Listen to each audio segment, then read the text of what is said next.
प्रेम से बोलिए छठी माता की जय। गुरु भाई बहना, छठ व्रत की कथा सुनाने जा रही हूँ। जो माता छठी का व्रत रखते हैं और माता छठी का अर्घ देते हैं, माता छठी का कात्यायनी माता के नाम से भी जानी जाती है। और छठी माता जो बच्चे की दीर्घायु प्राप्त करते हैं और निसंतानों को संतान देते हैं, मैं वही छठी माता की कथा सुनाने जा रही हूं। तो प्रेम से बोलिए छठी माता की जय। गुरु भाई बहना, एक गांव में एक बूढ़ी माँ रहती थी अपने बेटे के साथ। बूढ़ी माता को एक बेटा थे और बूढ़ी माता जो थी वो विधवा थी। उसने कार्तिक मास आने पर शुक्ल पक्ष चौथ के दिन अपने बेटे से बोली, बेटा आज कौन सा मास है तुम्हें तो पता है ना? बेटा बोला, हाँ माँ मुझे पता है, तो मैं इस बार व्रत जरूरी रखूंगी क्योंकि तुम्हारा ब्याह हुआ है और मुझे व्रत करना जरूरी है। बेटा बोला, हाँ माँ व्रत तो रखना है, तू तो पहले से भी बोल रखी थी। अपने पत्नी को जाकर बोला, अरे रोशनी तू घर के अच्छे से साफ सफाई कर दो और स्नान करके भोजन बनाओ। लौकी का सब्जी, चने का दाल, चावल अच्छे से आज भोजन बनाना क्योंकि आज मेरी माँ व्रत रखेगी और मैं अभी जा रहा हूं लकड़ियां लाने आम के। मैं अपने माँ के लिए एक दतवन भी आम कर लाकर देंगे। रोशनी बोली, अरे पुराने ख्यालात का आदमी, मैं तो नए जमाने का हूं, दिखाई नहीं देता है, समझ में नहीं आता है। अरे क्या मतलब है व्रत करने से? व्रत करने से आखिर क्या होगा? झूठे 3 दिन भूखे रहना और सुबह सुबह स्नान करना, जाकर जल में खड़ी होना, इसका मतलब क्या होगा?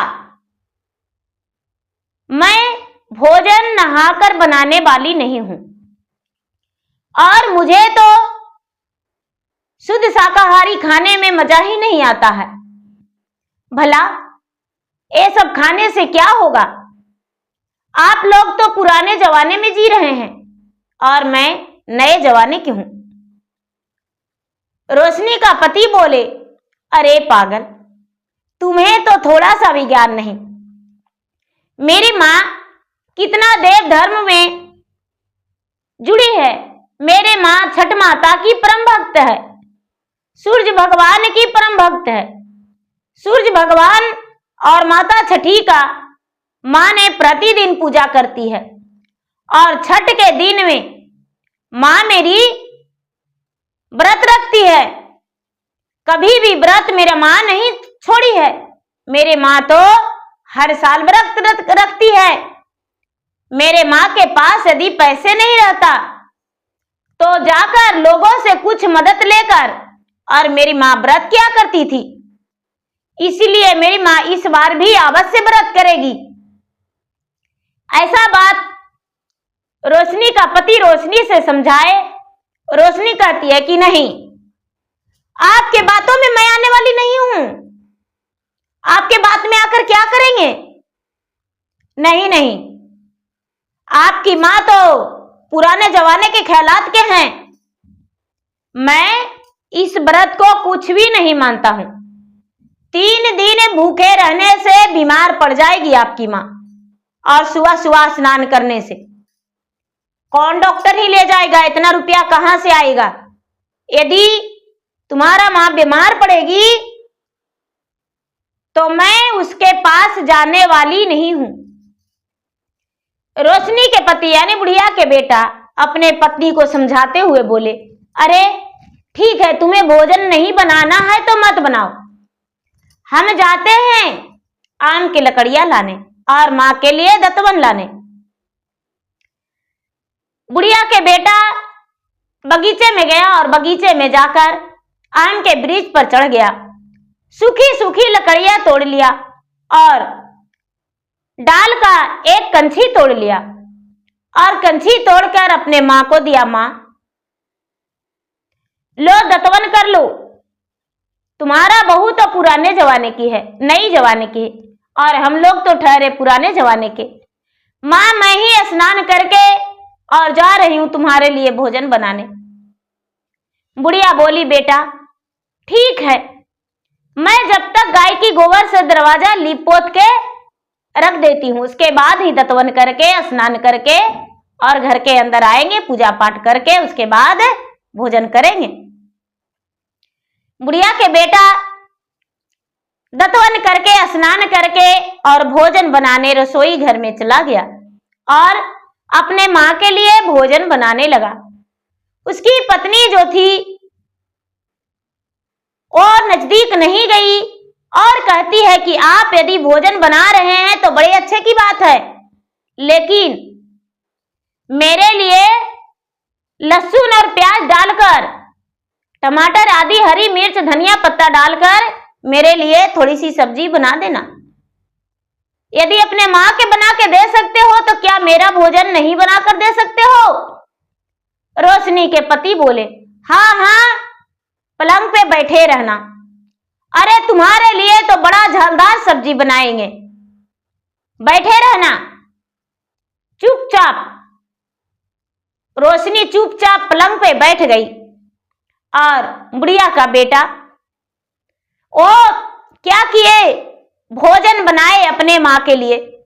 बुढ़िया जो थी, बुढ़िया गोबर से आंगन को लिपी और दरवाजा लिपी, उसके बाद स्नान की। बहू निकली तो कहती है कि अरे बुढ़िया तू पूरा घर दरवाजा सब गोबर गोबर कर रखी हो, इसके से तो बदबू मार रहा है।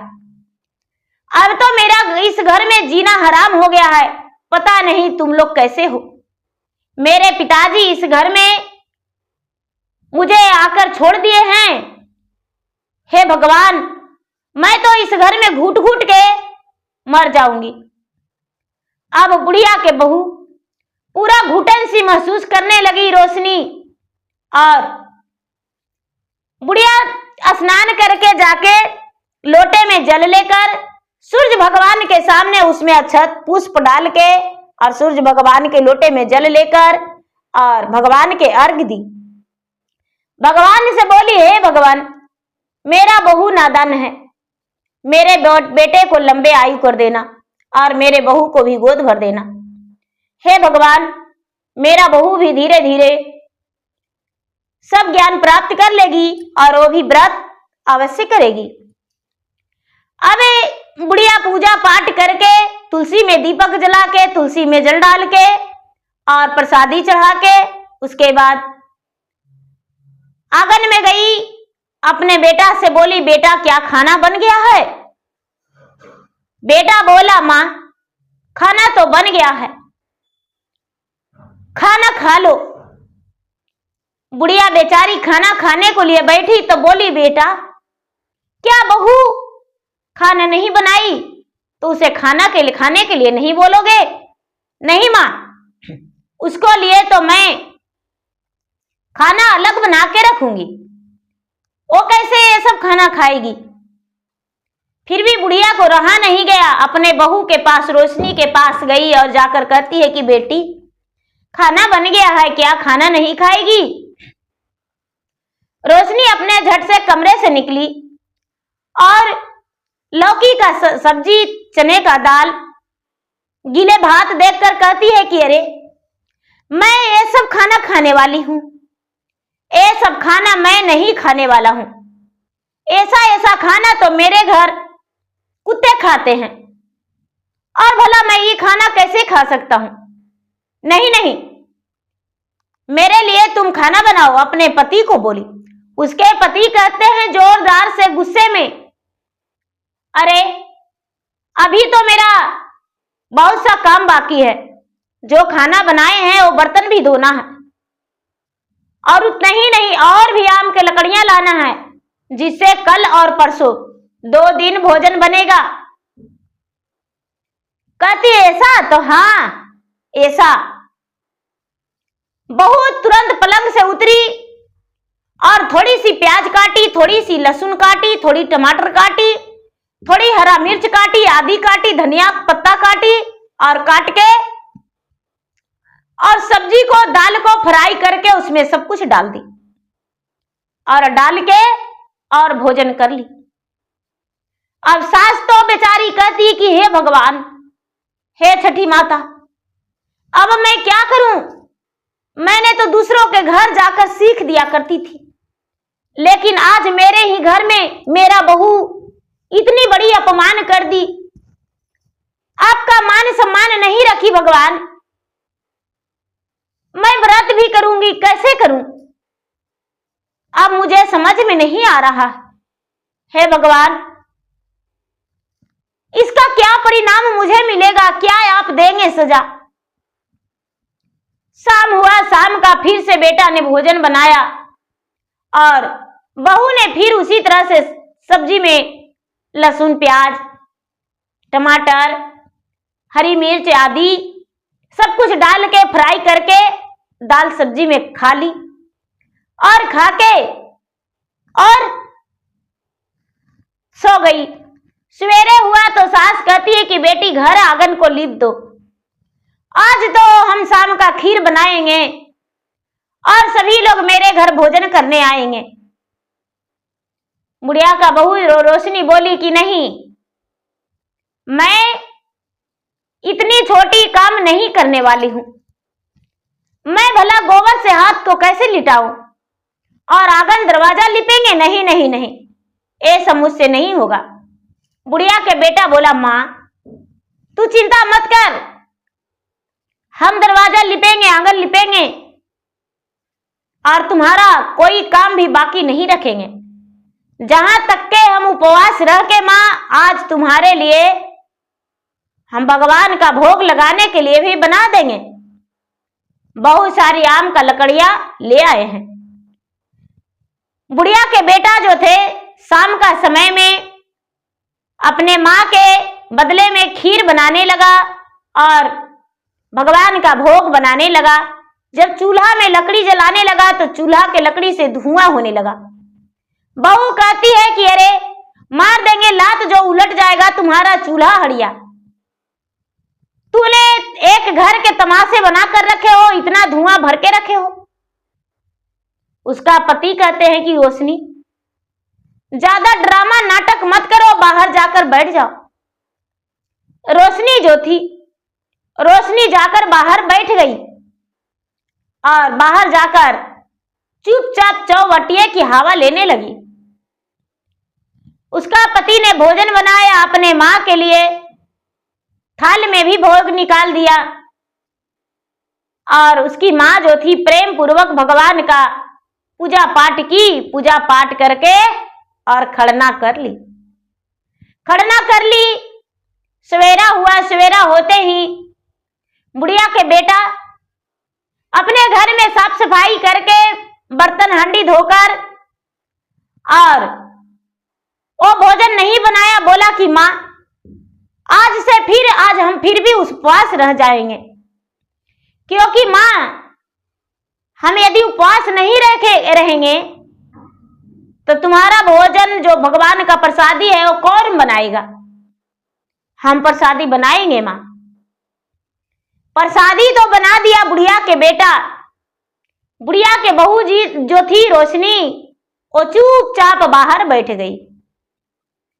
बाहर बैठ गई, सारा काम बेटा कर दिया दीदी, और बुढ़िया के बहू एक काम नहीं की। 16 श्रृंगार में सज धज के बाहर बैठ गई, लेकिन सास का हाथ नहीं बटाई।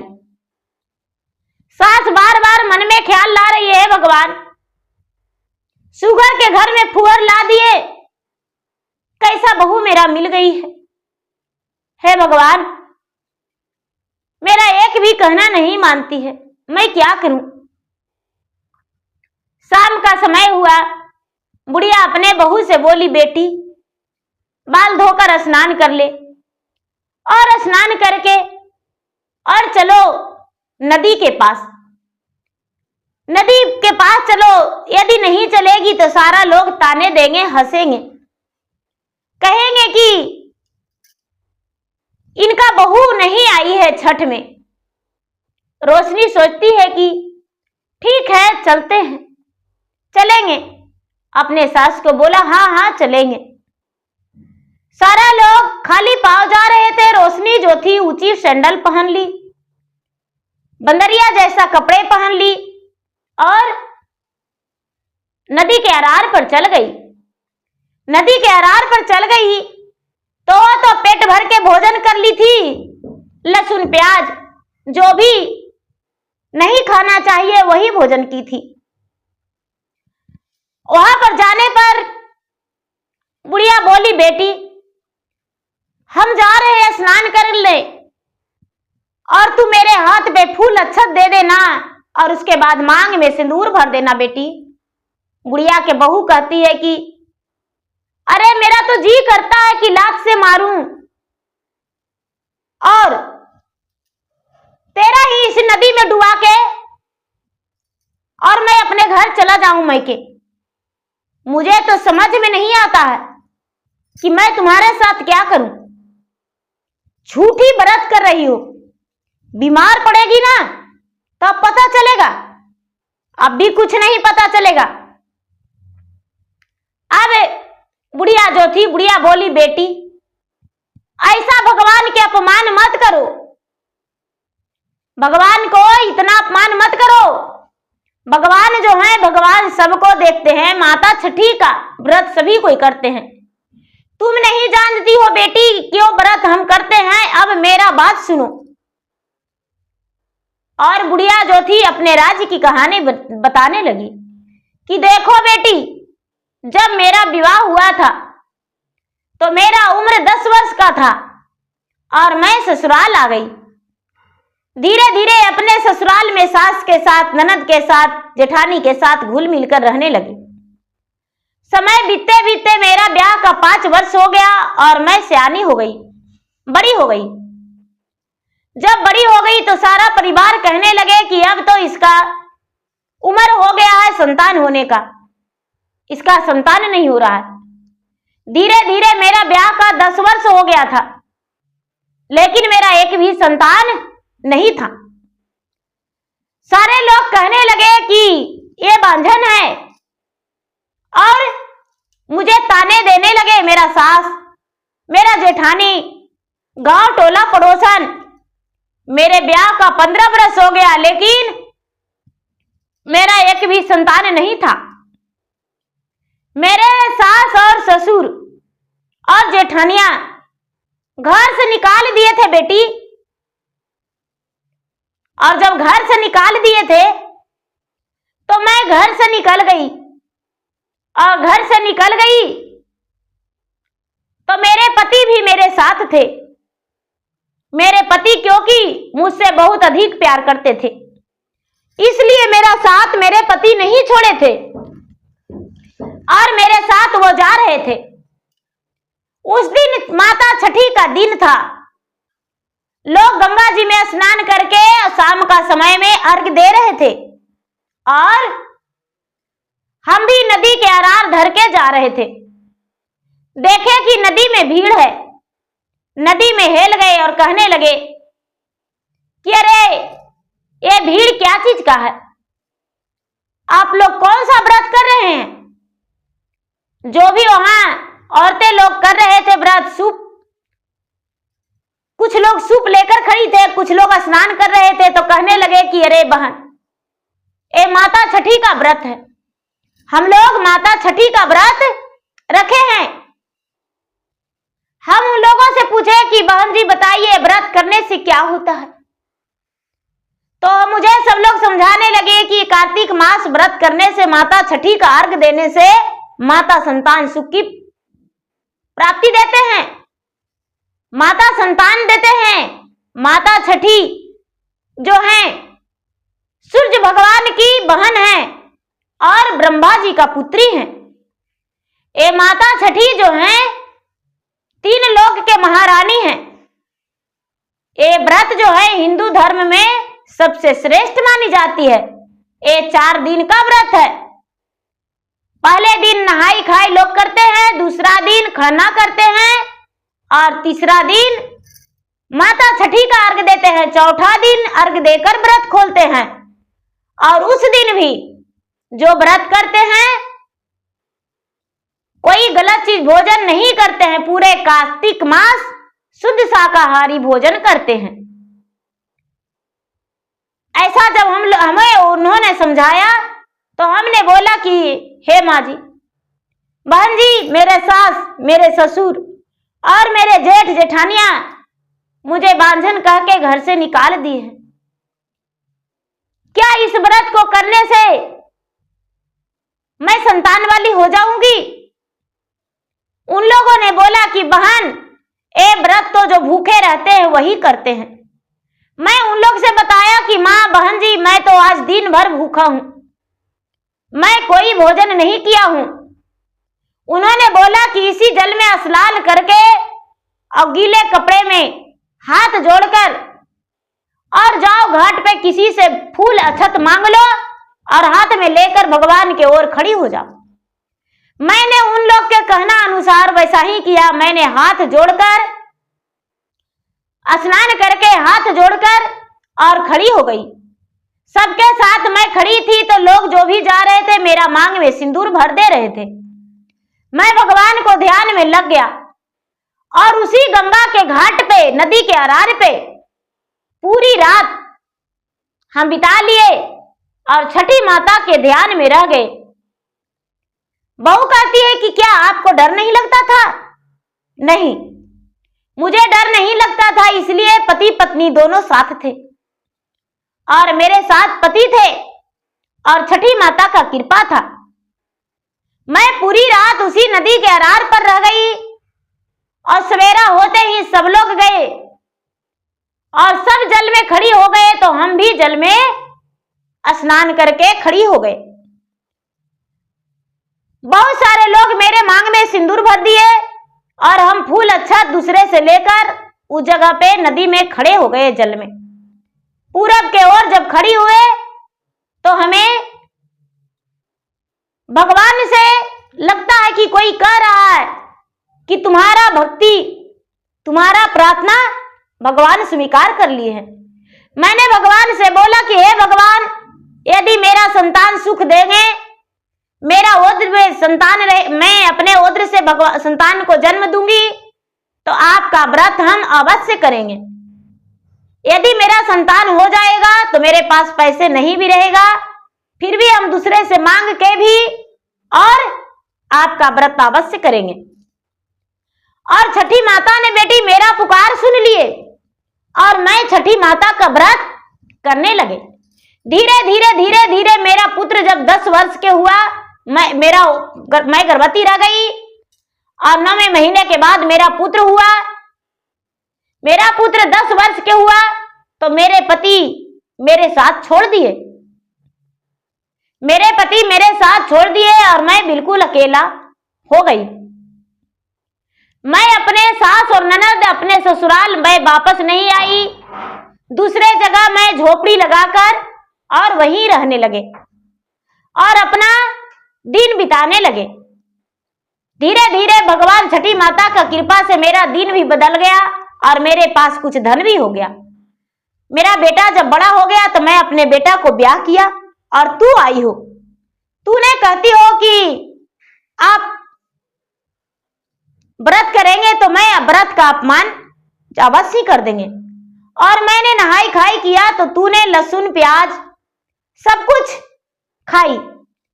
मैंने तो खलना के दिन भी भगवान का भोग लगाई, लेकिन तूने एक भी नहीं मानी मेरा और तूने मेरा व्रत को भरनष्ट कर दी।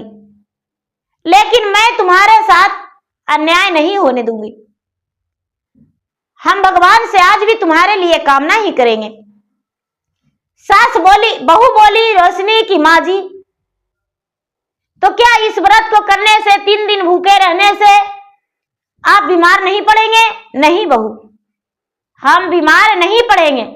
जहां तक और हम ताकतवर और मजबूत हो जाएंगे। मेरे अंदर हिम्मत बन जाएगा। मेरे सर ऊपर भगवान सूर्य भगवान का हाथ रहेगा और छठी माता कृपा करेंगे। छठी माता मेरे ही सर ऊपर अपने हाथ रख देंगे और मैं भगवान के सहारे ही पूरे समय बिताने की कोशिश कर रही हूं। रोशनी का दिमाग जो था, दिमाग खुल गया। जल में खड़ी होकर अपने जो जल में बुढ़िया खड़ी थी, जल में झट से स्नान करके, वो भी गीली कपड़े में, और भगवान से हाथ जोड़ के कहती कि हे भगवान, मैंने कितना अन्याय किया, मैंने अपने सासों को बात को उल्लंघन किया। हे छठी माता, मैंने तो एक भी उनका बात नहीं सुना, मैं आपको अपमान किया। हे छठी माता, मेरा अपमान क्षमा कर दो और मैं वचन देती हूं कि आपका व्रत हम अवश्य करेंगे। जब मेरे सास इतना कष्ट कर सकते हैं तो क्या आपके लिए हम कष्ट नहीं करेंगे? हम भी अवश्य कष्ट करेंगे।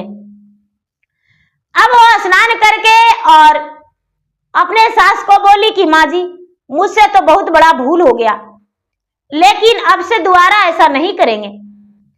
सास को हाथ पे फूल अक्षत डाल के सिंदूर लगाई, मांग में सिंदूर भरी, हाथ पे सूप दी और सास के साथ साथ वो भी हाथ जोड़कर खड़ी हो गई।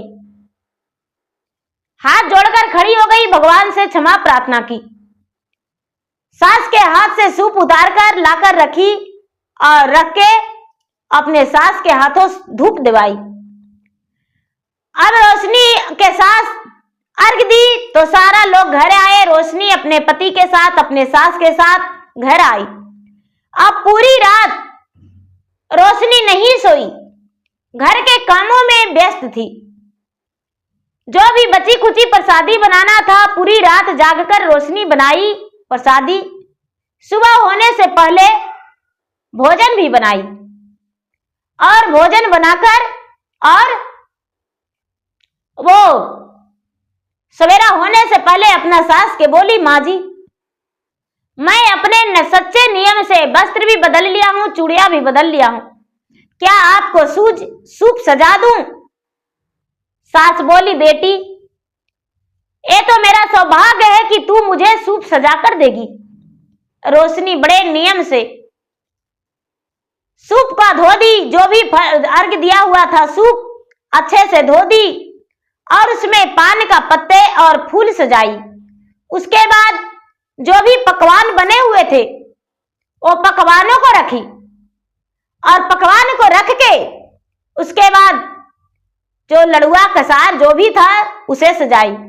फल जो था, फल को बड़े प्रेम से सजाई और सजाकर पूरा बढ़िया से सूप सजा दी। नारियल फल, जो भी जितने फल थे, लवंग, इलायची, अर्घौता, दिया बाती सब सजा के और ऊपर से कपड़ा धर के और फूल से खूब सुंदर से रोशनी सूप सजा दी और सूप सजा के और रख दी।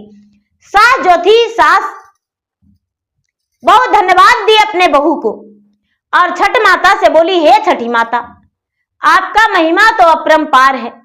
आप मेरा पुकार सुन लिए और मेरे बहू मेरा ही बातों सुनने लगी और आपका व्रत करने को लिए भी तैयार है, मेरे साथ हाथ भी बटाने लगी। अब तो सूप भी सजा कर दे दी। अब रोशनी अपने पति के साथ, अपने सास के साथ गंगा जी के घाट पर गई और गंगा जी के घाट पर जाके अपने सास के साथ वो भी जल में खड़ी हो गई। सूप देकर वो भी जल में खड़ी हो गई और भगवान से क्षमा प्रार्थना की और बोली, हे भगवान, आप यदि मुझे संतान सुख देंगे तो मैं आपका व्रत अवश्य करूंगी, क्योंकि मुझे नहीं पता था कि आपका व्रत करने से इतना सुख मिलता है और आप इतने अच्छे हैं, इतने अति फल देने वाली माता हैं, मुझे नहीं पता था। हे छठी माता, आप सबको भला करना और मुझे भी भला करना। ऐसा करके और अपने सास को सूप उतारी। सास जो थी पूजा पाठ करके और व्रत तोड़ के घर आई। जब घर आई तो सास के पूरा खातिरदारी की, सास के कपड़े बदलाकर उसे खाना दी, खाना देकर उसका पाँव छुई, खाना दी और पूरे पड़ोसन में सबके घर प्रसादी बांटने गई बहू, सबके घर प्रसादी बांटने गई और सबसे बोली कि इस बार तो मेरे सासू माँ व्रत किए हैं, लेकिन अबरी अगला साल हम व्रत करेंगे। अपने सासू माँ को व्रत हम नहीं करने देंगे, क्योंकि मेरे सासू माँ तो बुढ़िया हो गए हैं। तो मैं चाहती हूँ कि मैं व्रत करके छठी माता का भार उठाऊं और छठी माता मेरे गोद में एक नन्हा सा बालक दे दे, जिससे मेरे सासू माँ बैठकर उसे गोद में खिलाएंगे और हम घर के सारा जिम्मेदारी उठा लेंगे। सारा लोग हंसने लगे और कहने लगे कि देखो बुढ़िया का बहू कितनी होशियार है, कितनी अच्छी है, कितना अच्छे से बात करती है। सास उसका व्रत रखी तो बहू ने तुरंत झटपट लोगों के घर प्रसादी बांटने आ गई। बहुत अच्छी है। सारे लोग धन्यवाद किए और रोशनी घर का जिम्मेदारी संभाल ली। फिर से अगला साल आया तो रोशनी खुद का व्रत की और व्रत करके और भगवान छठी माता का भार उठाई, वो भी अर्घ दी और छठी माता उसका पुकार सुन लिए, उसके गोद में संतान दे दिए। छठी माता के कृपा से रोशनी का गोद में भी संतान हो गया और छठी माता के कृपा से उसके घर में अन्न धन की वृद्धि भी हो गया। अब रोशनी सास बहू बड़े प्रेम से अपने ही घर में रहने लगी और सुखी जीवन बिताने लगी। तो देखिए भैया दीदी, जो भी छठी माता का व्रत करते हैं, छठी माता उसे हर सुख देते हैं, हर खुशियां देते हैं। नैहर में उसे भाई भतीजा, ससुराल में उसे सारी खुशियां देते हैं। घर में कोई कमी नहीं रहता है। पति, पुत्र, पुत्री, नाती, नातिन, पोता, पोतियों, अन्न धन सब कुछ छठी माता देते हैं, घर भर देते हैं। तो प्रेम से बोलिए माता छठी की जय।